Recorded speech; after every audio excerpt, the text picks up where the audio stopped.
Autumn 1999. A wave of bloody explosions swept through Russian cities.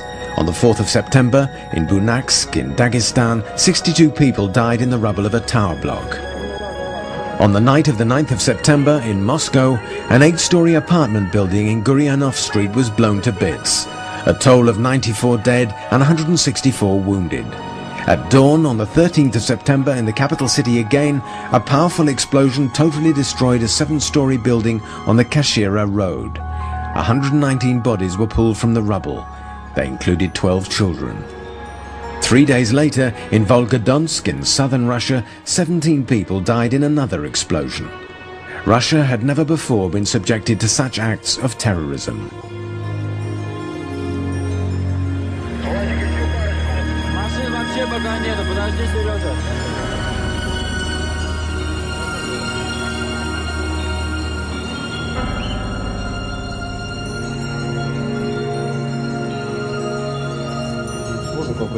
Mass psychosis quickly set in. All offices and non-residential premises, cellars and basements were thoroughly checked.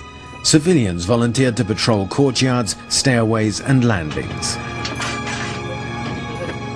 A multitude of checkpoints paralyzed road transport. Responsibility for the attacks has never been claimed, but from day one, the secret services put the blame squarely on the Chechens. The people who organize these missions, who prepare the explosives, who deliver them, and have overall responsibility for everything that has happened are obviously in Chechnya. I can tell you with the utmost certainty, I can guarantee you that they come from the training camps of Khatab and Basayev. After a 3-year truce in Chechnya, the war had now moved to the heart of Russia. With public anger running so high, the Prime Minister Vladimir Putin ordered a bombing campaign to bring the rebellious Chechens to heel. Russian planes are only striking the terrorist bases. We will follow the terrorists wherever they go. If they are at the airport, we will be there. Excuse me, but if they're in the toilets, we will go in there and blow them away. That's all there is to it. The problem is solved.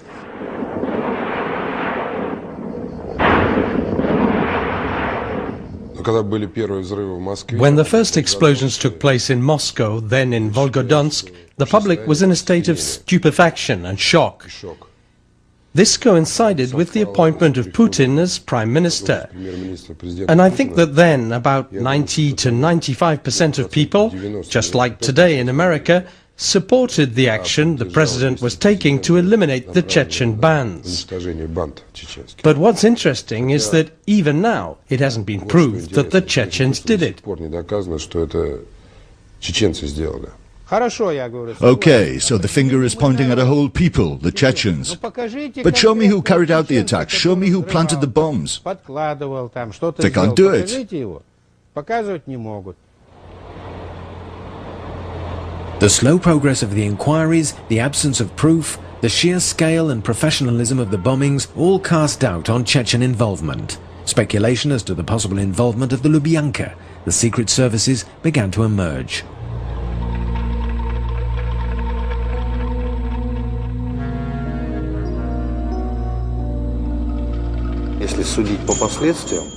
To judge from the consequences, and they say that in politics you should always look to see who benefits, then of course there are all sorts of different versions. But the public is still very interested in the role played by the special services in all of this.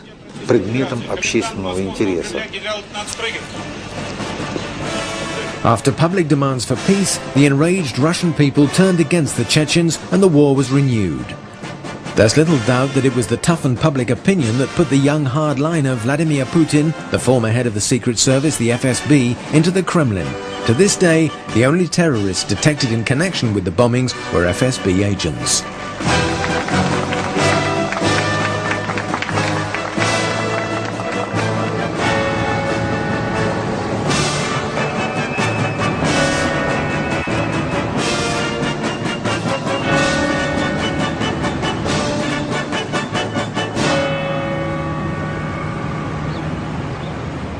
The first suspicions of special service involvement in the bombings came after 3 explosions had already claimed more than 300 lives.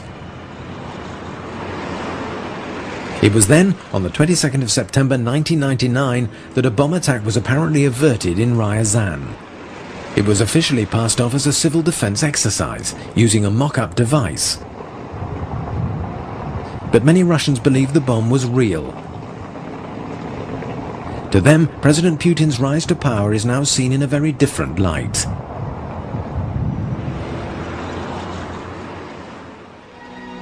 Those involved in investigating the mysterious events in Ryazan include journalists from Novaya Gazeta, one of Moscow's last remaining independent publications.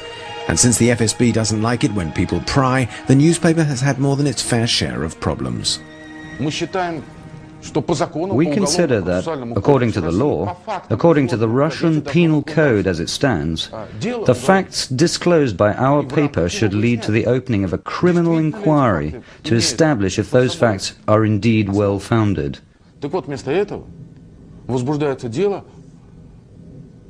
But instead of that, a slander suit has been brought against the paper. In August 2001, Novaya Gazeta took a risk when it published extracts from a book by Yuri Felshtinsky and Alexander Litvinenko, The FSB Bombs Russia. The historian Yuri Felshtinsky was born in Moscow and since 1978 has lived and worked in the United States. He has written several books on the history of the USSR.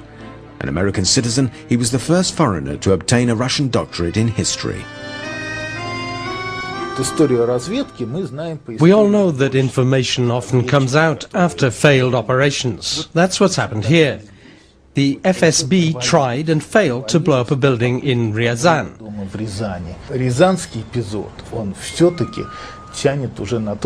The details are clear enough now to make it a textbook case. We know everything. What car they came in, how many of them there were, when and how they planted the bomb. We even know what time it should have gone off. And it can hardly be a coincidence that these attacks stopped after the bungling of Ryazan. It would have been stupid to carry on with a flawed battle plan. The NTV television channel, then still independent, took an interest in the Ryazan case. In March 2000, it broadcast an open debate with everyone involved in the affair in its show Independent Inquiry. Thanks to these images, which strangely enough have neither been seized nor destroyed, we can reconstruct what really happened in Ryazan. On the 22nd of September, at 9:10 in the evening, a suspicious scene was played out in front of an apartment building. Two men and a woman unloaded 3 large bags from the boot of a white car and carried them into a basement.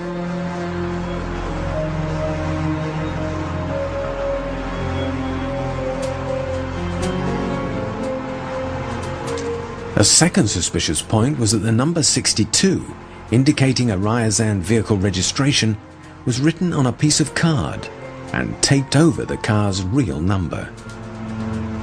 I drove straight past them, but I went back to look at the rear number plate too, and sure enough it was the same, a piece of paper with 62 on it, taped over the end of the registration number. It made me suspicious, so when I got home I called the police. A patrol car arrived at the scene 1 hour later.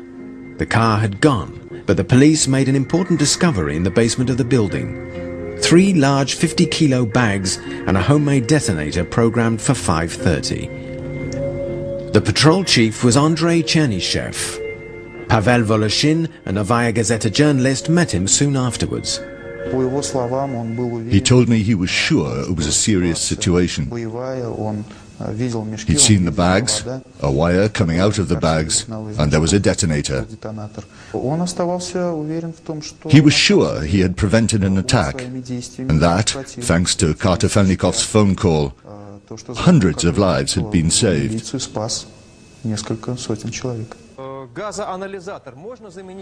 On the NTV program, the tenants of the building recounted the details of what they saw and went through that night. When the police went down to the basement, they weren't very enthusiastic because it's in a terrible state and some people use it as a toilet. But when they came back up, the expressions on their faces were very different. The cops were running all over the building, banging on doors and shouting, "Everybody out, there's a bomb in the building." After what had happened in Moscow and other places, everyone went down into the street in their dressing gowns and slippers. We've got a 3-year-old. We grabbed him out of the bath, soaking wet. We wrapped him up in a towel, put our heads down and ran. I got there at 10:15 that evening. I brought all the people who live in the building together and told them, "We've checked the basement and the attics. The building is safe." And I told them, as head of the local FSB, "You can go back to your homes." This is the first statement by Sergeyev to contradict the facts. The tenants actually spent the whole night in a nearby cinema. The inspection of the buildings was taken so seriously that they couldn't go back to their homes until the following morning. We weren't allowed back in, and the police stayed in the building until 10 o'clock in the morning. They let us away at 2 o'clock. I noted down 1:15 midnight. We were taken to the October cinema. There was no heating. It was freezing for the children. Well, I was there with you. We were all there in the October cinema. There's no point in lying. Maintaining a false version of events is always difficult. Not long before this clash, General Sergeyev had been telling a completely different story. I was with you all night. I worked with you until morning. We spoke to each other, and yes, the situation was certainly serious. On the night itself, the former head of the Ryazan office of the FSB was as certain as anyone else that there had been a bomb in the building. Sergeyev came over to us several times. Around 2 o'clock in the morning, when the bags had been checked, he got us all together in a circle around him and said, "Today is your second birthday."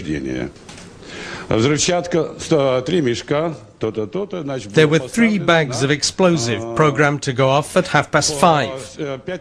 You would have all been there, and you would all have been blown sky high. From this statement made on the night by the local head of the FSB, it was clear to all that a real bomb had been defused. There were 3 bags. The one in the middle had a hole in it. There was an electronic watch inside with wires coming off it. I put my hands in and started gently taking the wires out of the bag. This photo of the detonator was taken the next day, the 23rd of September. As for the bags, analysis revealed traces of hexogen, an extremely powerful explosive.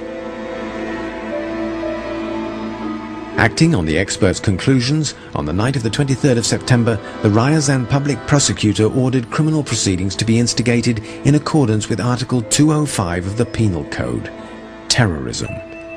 1,200 police officers and soldiers were thrown into the hunt for the bombers. Their identikit pictures were pasted all over town and distributed to all police patrols. There were 2 men, one with a mustache and a woman in a tracksuit. She was sitting in the back.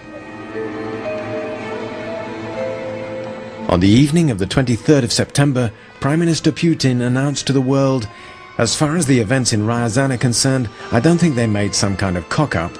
If these sacks with the explosives were noticed, that means there is at least one plus factor, that the public is reacting in the right way to the events taking place in our country today." In this way, Putin confirmed that a terrorist attack really had been thwarted in Ryazan. The Ryazan telephone exchanges had been put on red alert. The telephonist, Nadezhda Yuknova, intercepted a suspicious call to Moscow. The number that was dialed began with 224, which is the exchange that services the Lubyanka, the FSB headquarters. They said, "Is the woman with you?" "No, she's taking the trolley bus at noon." "Where's the car?" The cars in the car park. Leave Ryazan separately. There are checkpoints and patrols everywhere. And I mean, anyone would have thought, because everyone was thinking about terrorism. Thanks to that phone call just 24 hours after the discovery of the bomb, the police had already located the suspect's hideout. But then something quite inexplicable happened. On the same day, the 24th of September, two government ministers speaking half an hour apart in the same place made two completely contradictory statements. Vladimir Rashelo, Minister of the Interior, categorically stated that there had been a failed terrorist attack in Ryazan. Positive measures are already being taken. One example is the prevention of an explosion in an apartment building in Ryazan. But then Nikolai Patrushev, director of the FSB, immediately contradicted his colleague. First of all, there wasn't an explosion, and an explosion wasn't prevented. But it wasn't good work. It was an exercise. There were no explosives, just sugar. The fact that Interior Minister Rashilo apparently knew of no such exercise could suggest that a real bombing had been thwarted. Several months later, during an NTV broadcast, an FSB spokesman stressed the official line. It had been an exercise. But he let slip that it was a joint exercise between the FSB and the local police. The exercise order, he said, had been signed by both ministries.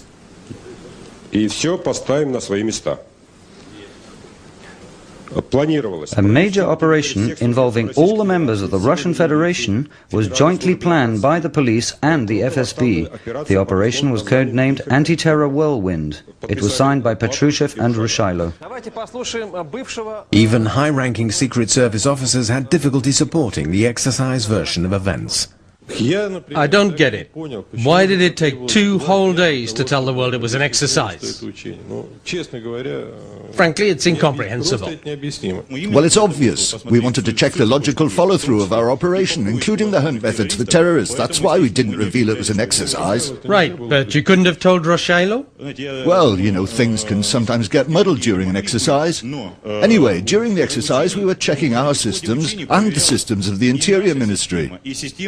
Well, can you believe this? Rashilo says it was a great achievement, and half an hour later, Patrushev says, oh no, it was just an exercise.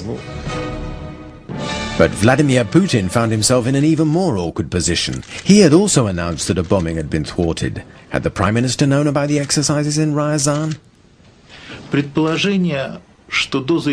The notion that until Patrushev's announcement on the 24th of September, Prime Minister Putin didn't know about any exercise being held in Russia is improbable. If that was the case, Putin would have had to sack Patrushev the moment he heard that the exercise was being held in Ryazan, because it would have meant that Patrushev had not only misled the whole country, but Putin too. Patrushev didn't lose his job. So Putin must have known that Patrushev was holding an exercise in Ryazan on the blowing up of an apartment block. The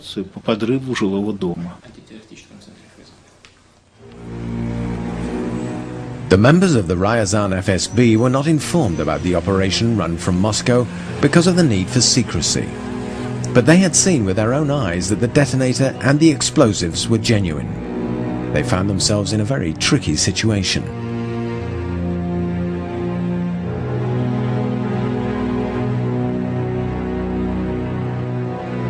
To put it mildly, Sergeyev wasn't pleased.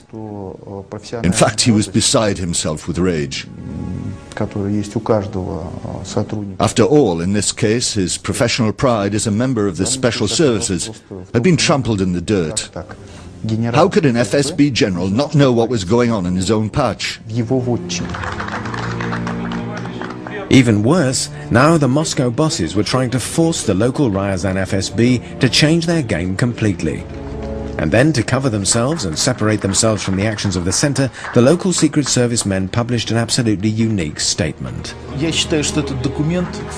I would say this document is concrete proof of the involvement of the FSB in the Ryazan attack. I'm going to read these few lines from the Ryazan FSB statement.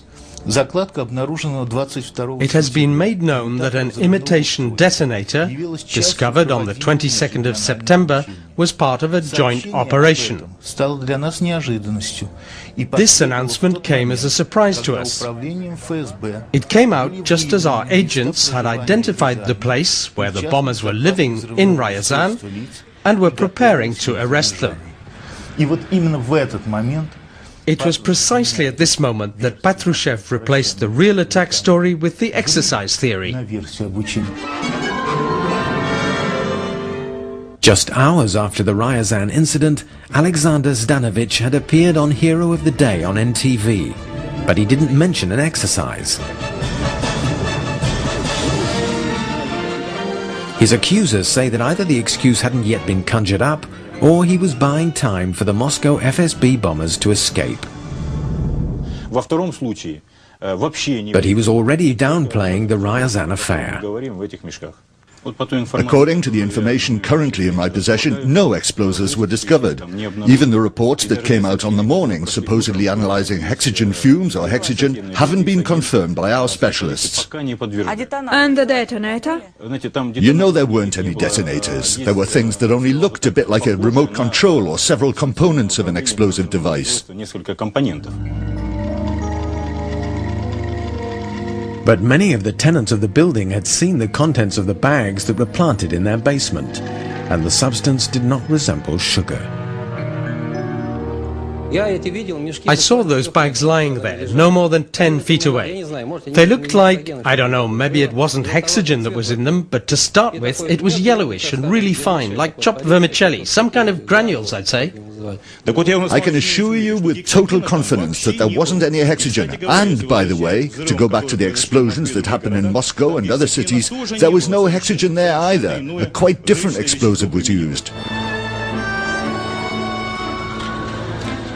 6 months earlier, the leaders of the FSB had said something entirely different about the explosions in Moscow.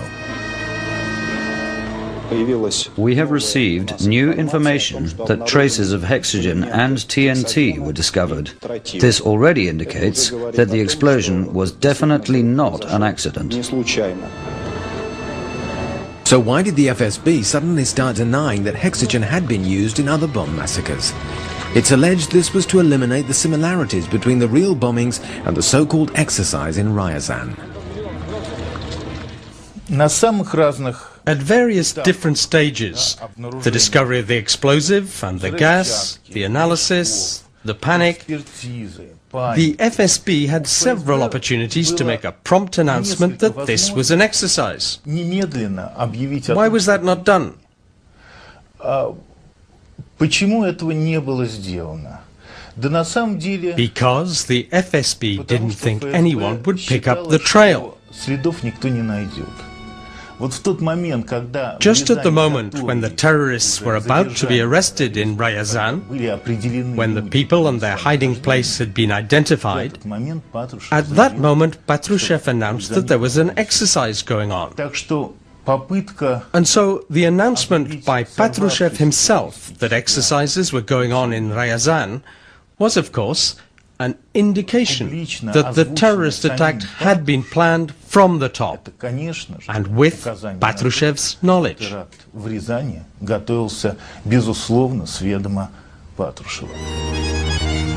In order to support their exercise explanation, the FSB produced an agent who'd been involved.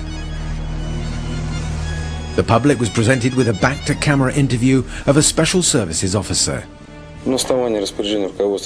Following orders issued by my superiors at the FSB, as the first step in Operation Anti-Terror Whirlwind, our group was instructed to go to Ryazan to carry out a mission.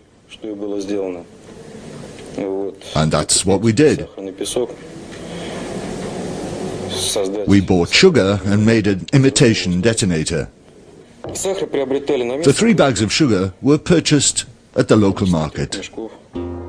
In order to lend the exercise version credibility, the leaders of the FSB appealed to veterans from its own special units to put on a show of corporate solidarity.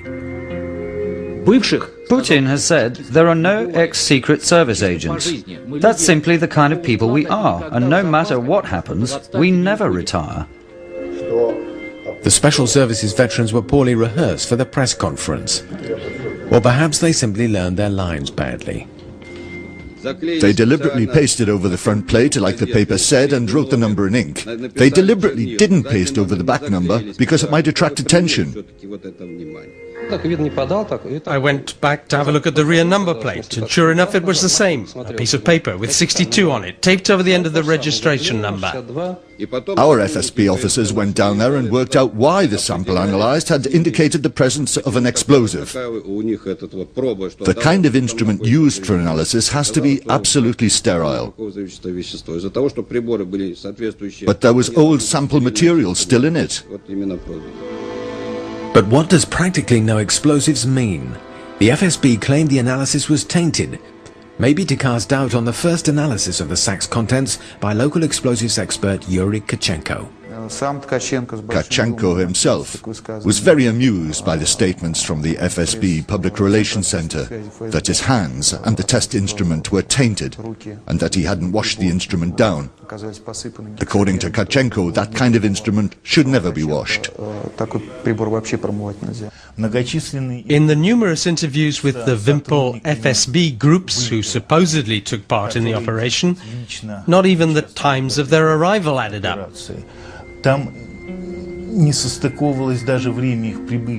They claimed to have left Moscow on the evening of the same day. But anyone who's traveled from Moscow to Ryazan by car knows that it's physically impossible, whatever speed you're going at, to get to Ryazan so quickly as to have the time to buy sugar in the local market. The FSB claimed the sugar had been bought in the evening, but an operations photo was taken in daylight. In the face of such major discrepancies, the FSB stuck to their story. It was sugar, sugar. As for the explosion of the detonator, there wasn't any detonator at all.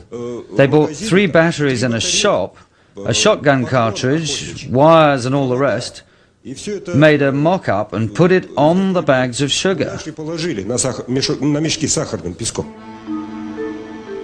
The FSB spokesman tries to cover every point like a report, but he doesn't mention the most important part of the detonator, the electronic watch.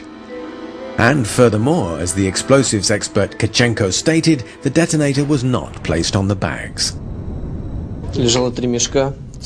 There were 3 bags. The one in the middle had a hole in it. There was an electronic watch inside with wires coming off it. I put my hands in and started gently taking the wires out of the bag.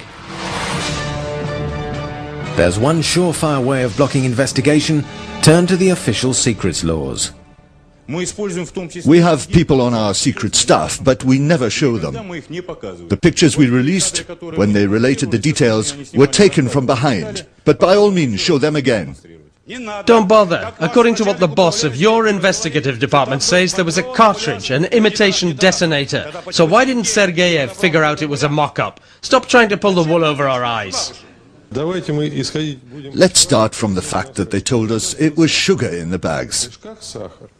Does this mean that neither the FSB specialists nor the Interior Ministry know what sugar looks like? People who've seen hexogen just once in their lives could never take it for sugar. You just have to put a bit on your tongue and taste it. You can tell in a couple of seconds. There are no explosives with a sweet taste. Could the evaporation detector have mistaken sugar for hexogen? No, it's not possible. And yet an analysis that requires just a few minutes was dragged out for 6 months in the FSB laboratories. As soon as the investigation's over, I'm prepared to meet you again and give all the details. When might that be? That I can't say. How can it take several months to analyze sugar? Well, there's a queue, you know the way it is.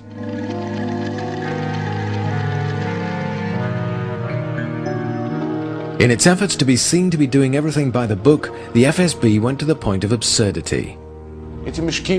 The bags that the FSB claims contain sugar, that we're convinced contained hexogen, were confiscated, and then it was announced that the bags were undergoing further analysis.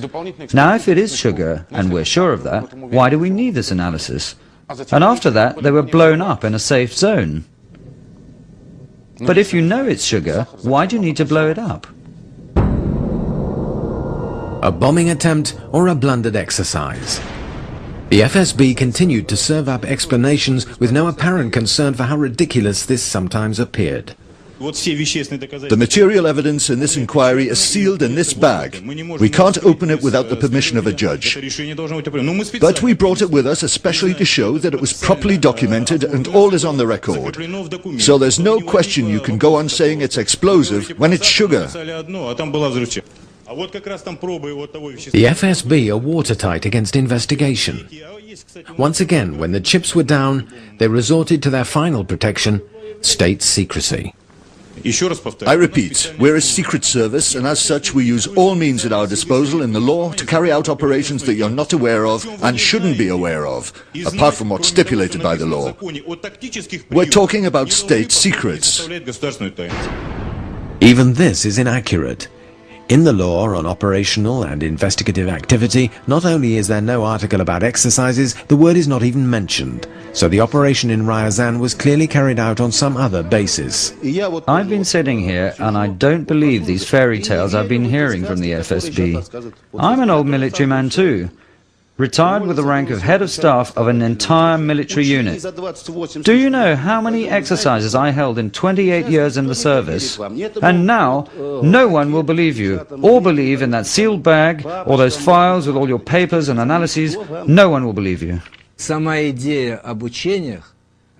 idea of the exercises appeared after the public discovered that something was going on. Exercises have to be announced in advance because the public is involved with them. Because this is a civil defense exercise. I'm certain there weren't any civil defense exercises going on. If there had been an exercise, they would have presented us with mountains of paperwork signed by the top brass at the FSB. The fact is that this paperwork doesn't exist, because if it existed, they would have shown it to us. This proves, of course, that it wasn't an exercise. Apart from all that, in a country where bombs are already going off everywhere, where several apartment blocks have already been blown up, nobody with any common sense would hold exercises that were so similar to what happened in Moscow. Nobody would organize exercises in a country where a war was already going on. Remember that the NTV program was broadcast before the new president began tightening the screws, and the residents of Ryazan openly mocked the exercise version of events. Zdanovich, Sergeyev and the other gentlemen of the FSB are trying to convince us that it was an exercise, but we don't believe them. Is it because the citizens of Ryazan are too stupid, or is it because your lies are unconvincing? Alexander Badanov, who offered to help our film crew, had a bag of heroin planted in his pocket by FSB operatives. Then they threatened to take action against him if he met up with us. And the reception we were given in Ryazan in November 2001, 2 years after the memorable events there, was not very hospitable. We tried to interview one of the central characters, General Sergeyev. He refused, which is understandable. We hadn't arranged in advance to meet him. But that wasn't why our group had to leave Ryazan. As we left his office building, some men in civilian clothes took us to one side.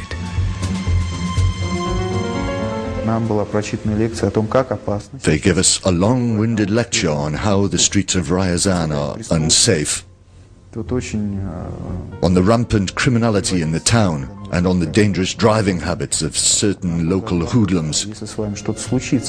They asked us, if anything happened to you, which it probably will, whose fault would it be? Later on, 3 months after this trip, Pavel Voloshin was interrogated by the police in Moscow.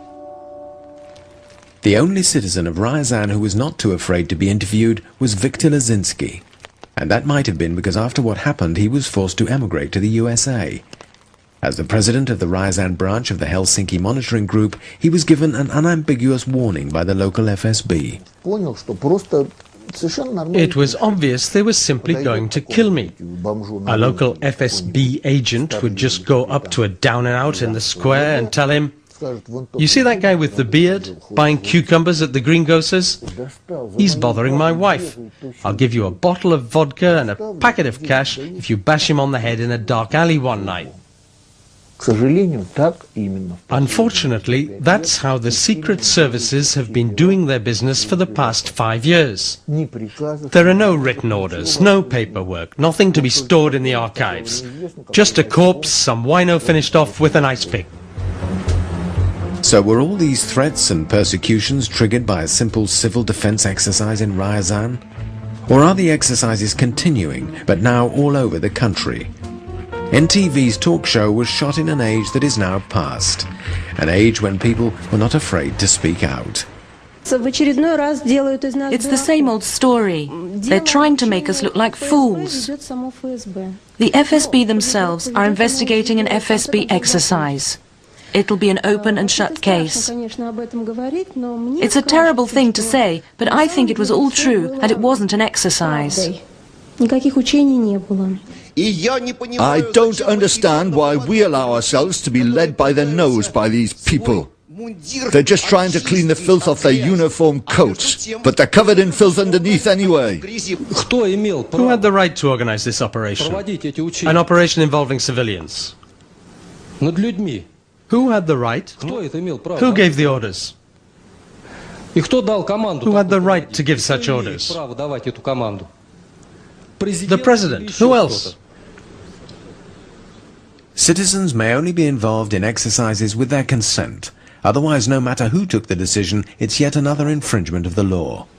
Let's just imagine that real explosives were planted and it was a real attempt at provocation in order to increase tension in the Caucasus and so on and so forth.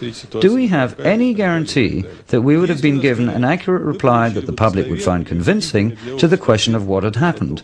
I suspect, unfortunately, that we wouldn't.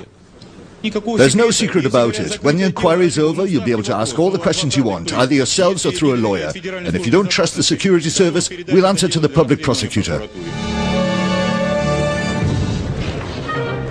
One more falsehood. After the broadcast, the citizens of Ryazan tried in vain to bring an action against the FSB. They got nowhere.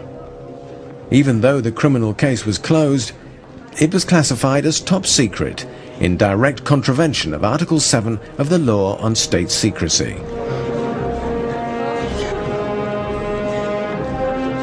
This makes it illegal to classify as secret information on events which threaten the health and safety of the general public.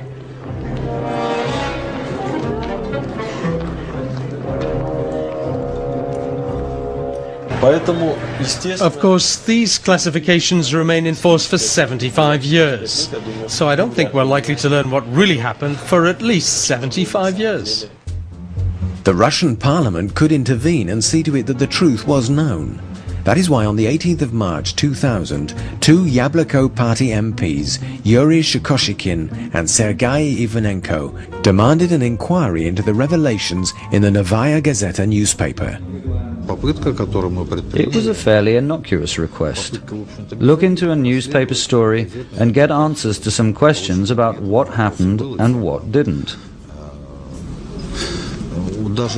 Even this attempt met with violent rejection because it was seen, and rightly so, as an attempt at civil control over Secret Service activity. We haven't had an answer yet about whether it really was a terrorist attack that was thwarted or whether it was passed off as some sort of Secret Service operation, an exercise or whatever. It's a secret shrouded in darkness. We still don't have any reliable information on the matter. If the truth about the incident in Ryazan came out, the government would be forced to answer questions about who was behind the explosions in Bunask, Moscow and Volgodonsk.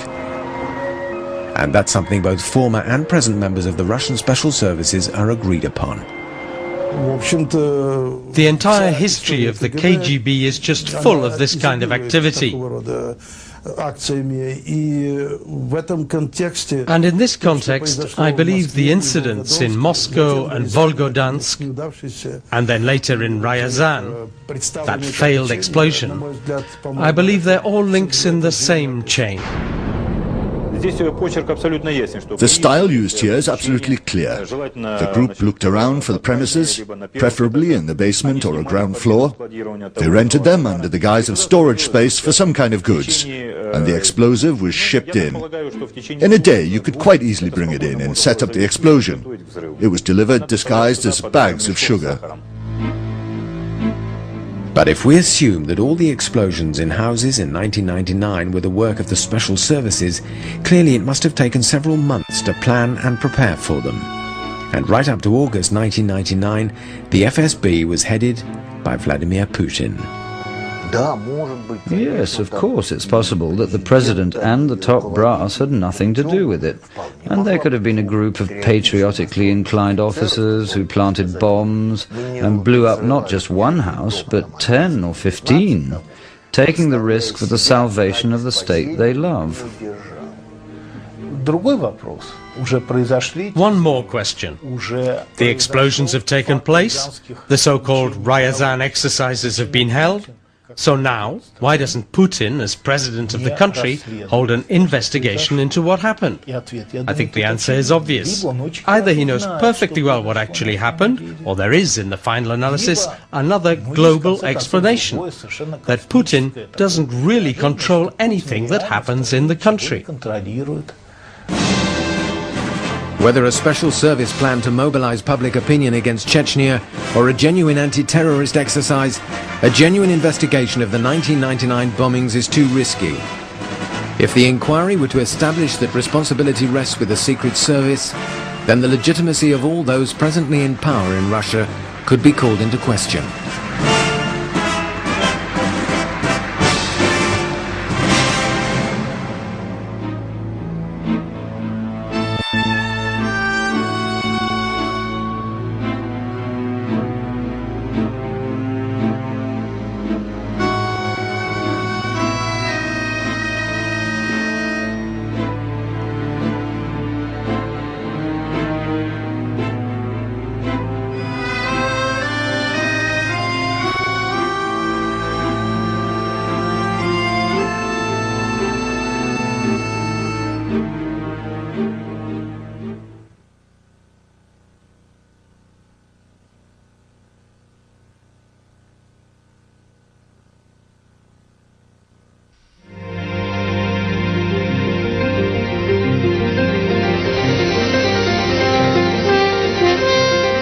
Frontline is made possible by contributions to your PBS station from viewers like you.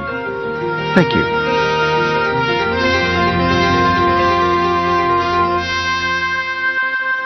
Two days ago, Vladimir Putin was sworn in as president of the world's second-largest nuclear power. In 1991, if anyone in Russia or in the West had said the next president of Russia would be a KGB officer, everyone would have called this person a fool. But Russians, tired of the corruption and chaos of the last decade of U.S.-backed reform, have turned their country over to a strong hand. What went wrong? Tonight on Frontline, 3 former U.S. government officials reveal the inside story. We created a virtual open shop for thievery on a scale which I doubt has ever taken place in human history. Did the United States help prepare the way for the return of the Tsar? A Frontline collaboration with National Public Radio.